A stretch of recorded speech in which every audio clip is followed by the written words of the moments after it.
Hi numbers. So இன்றைக்கி வந்து டிஎன்பிசியில் ஒரு ப்ரீவியஸ் இயர் கொஷின் தான் வந்து பார்க்க போகிறோம். ஸோ அந்த கொஷின் என்ன கொடுத்துருக்காங்க அப்படின்னா, அந்த ஆக்ட் நேமும் அந்த ஆக்ட் எப்போ வந்து எனாக்ட் பண்ணாங்க அதோட இயர் வந்து மேட்ச் பண்ண சொல்லியிருக்காங்க. ஸோ ஃபஸ்ட்டு கொடுத்துருக்கு வந்து என்னென்னு பார்த்தீங்கன்னா ப்ரிவென்டிவ் டிடென்ஷன் ஆக்ட். ஸோ இதோட இந்தியாவில் இண்டிபெண்டன்ஸ்க்கு அப்புறம் இதோட ஆன்சர் வந்து 1950. ஸோ 1950 வந்து தேர்டில் இருக்குது.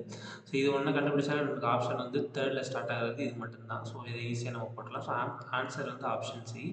ஸோ இப்போ மற்ற ஆக்ட் பற்றி பார்க்கலாம். ஸோ இந்த பேசிக்கலி இந்த ப்ரிவென்டிவ் டிடென்ஷன் ஆக்ட்ன்றது என்னென்னா, ஒரு பர்சன் வந்து நம்ம அரெஸ்ட் பண்ணுறோம் அப்படின்னா, ஸோ கரெக்டான ரீசன்ஸ், அதாவது ஒரு ப்ராப்பரான ரீசன் சொல்லாமல் அரெஸ்ட் பண்ணலாம் அப்படின்னு ஒரு ஆர்டிகல் 22ல் மென்ஷன் பண்ணுறாங்க. ஏன் அப்படின்னா, ஸோ இப்போ வந்து ஒரு பர்சன் வந்து ஒரு க்ரைம் வந்து கமிட் பண்ண போகிறா அப்படின்னு சொல்லி முன்னாடியே ப்ரிடிக்ட் பண்ணி அதை தடுக்கிறதுக்காக கூட இருக்கலாம். ஸோ அந்த டைமில் வந்து நிறையா வார்ஸ் இந்த மாதிரி எமர்ஜென்சி வந்ததுனால இந்த ஆக்ட் வந்து இம்ப்ளிமெண்ட் பண்ணாங்க. ஸோ ப்ரிவென்டிவ் டிடென்ஷன் ஆக்ட் வந்து 1950.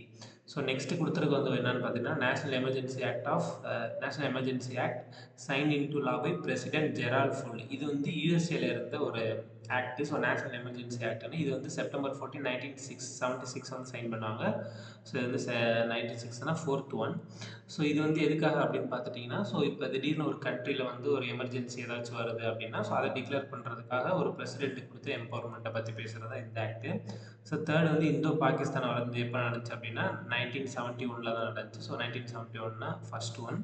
ஸோ பேசிக்கலி இதில் என்ன நடக்கும்னா, பாகிஸ்தானில் ஈஸ்ட் பாகிஸ்தான், வெஸ்ட் பாகிஸ்தான் அப்படி இருக்கும். ஸோ 1970 வந்த எலெக்ஷனில் வந்து அவாமி லீக் வந்து லீட் பண்ண வந்து ஷேக் முஜிபுர் ரஹ்மான். ஸோ அவர் வந்து மெஜாரிட்டியாக இருந்ததுனால ஸோ ஈஸ்ட் பாகிஸ்தானை வந்து சப்ரஸ் பண்ணணும், ஸோ அவங்க வந்து முன்னாடி இருந்துடக்கூடாது அப்படின்றக்காக வெஸ்ட் பாகிஸ்தான் பண்ண ஆப்ரேஷன், அங்கே நடந்த வார் தான் வந்து இந்தோ பாகிஸ்தான் வார் ஆச்சு. ஸோ அதுக்கப்புறம் தான் வந்து பங்களாதேஷுக்கு வந்து இண்டிபெண்டன்ஸ் வந்து வெஸ்ட் பாகிஸ்தானில் இருந்துட்டு ஈஸ்ட் பாகிஸ்தானாக கிடச்சி. ஸோ இந்த வார் நடந்தது வந்து 1971. ஸோ நெக்ஸ்ட் வந்து conservation of foreign exchange and prevention of smuggling activities act இது 1974. அதாவது ஃபாரின்லேருந்து ஸ்மக்லிங் வர்றது இதெல்லாம் வந்து ப்ரிவென்ட் பண்ணணும் அப்படின்றக்காக இந்த ஆக்ட் பண்ணுறாங்க. இது வந்து 1974. இது வந்து ஆப்ஷன் வந்து செகண்ட் ஒன். ஸோ அவ்வளோதான் இதோட எக்ஸ்ப்ளனேஷன். தேங்க்யூ.